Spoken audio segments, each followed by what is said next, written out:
My name is Debbie Buchanan Williams. I'm married. I'm Lynton now, but I haven't added that name yet. And I've been in Sacramento. Actually, I came straight from Jamaica to California, Sacramento, in June of 1986. James Lynton, actually from St. Thomas in the Virgin Islands, by way of Los Angeles, then eventually Sacramento.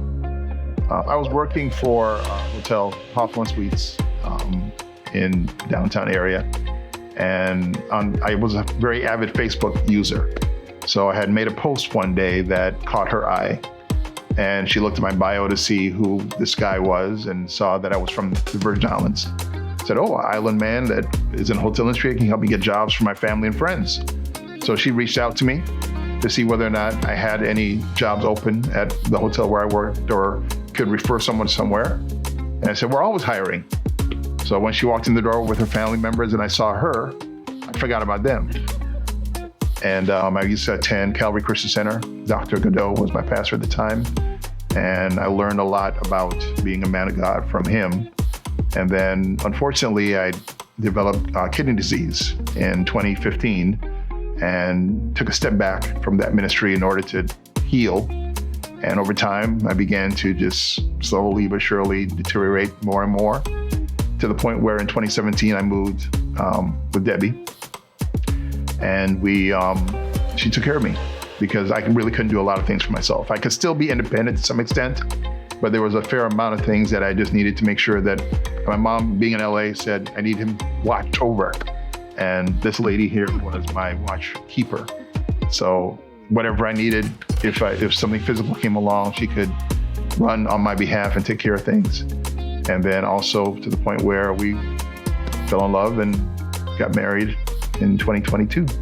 So, well, when the kidney disease progressed the way it was, and I pulled back from attending Calvary, I was basically watching everything online and getting to know Debbie more and understanding where her faith was and where she attended. I decided to visit a couple times, and I really enjoyed the messages. I mean, Pastor, to me, brought the same word I got from Dr. Godot. It wasn't anything different. You know, the Bible is the Bible. If you're preaching the Bible, the word is the same no matter what denomination you're under. And even though I wasn't raised Seventh-day Adventist, I felt a kindred spirit to everyone in the building, to the word that was being ministered, to the songs that were singing. I knew all the words. It wasn't like I had to come in there and learn a new faith. You know, I just felt at home day one. And I actually started to ask myself, are we going to church? You know, can we go back? You know, so rather than just watch Dr. Godot on video, I was making my way out when I could to the sanctuary here. We're in Elk Grove. Pastor Godot was off of Del Paso, so it's a little further away. And I just felt, as I said, a kindred spirit at Capital City. So. And I asked him if he would baptize in the church, and he said yes. And my mom was happy.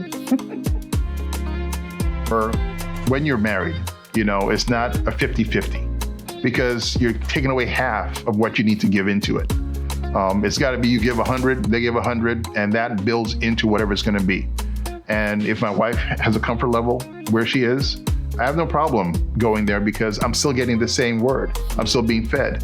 And last year, I literally moved my tithes from that church to this one because this is where I'm being fed. I've got to plant seed where I'm getting fed from. So it's been home for me. And I said, you know what, if I'm going to be paying tithe, I might become a member, you know? So when the word came, I think one day I attended because Debbie was home ill. I went by myself. One of the ladies in the church tapped me on the shoulder at the end of the service, says, "Are you a member?" I said, "No, not yet." She said, "Do you want to be?" Sure. What do I need to do? Even apart from faith, or even apart from denomination, apart from what you believe, if you want the word in order to make yourself stronger, to make yourself more fulfilled, the building you attend is one part, but you want to go someplace where you know you're going to get fed. You know you're going to walk in the door and receive something that you can walk out the door and give to somebody else. And I received that at Capital City.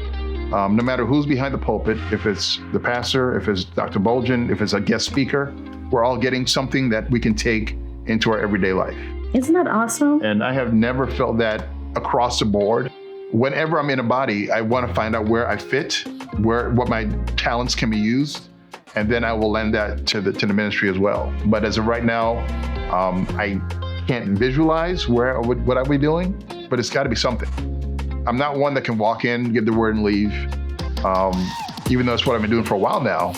But I don't see myself doing that a year from now, 2 years from now. It's got to be where at some point, giving into it with more than just my time. Same thing.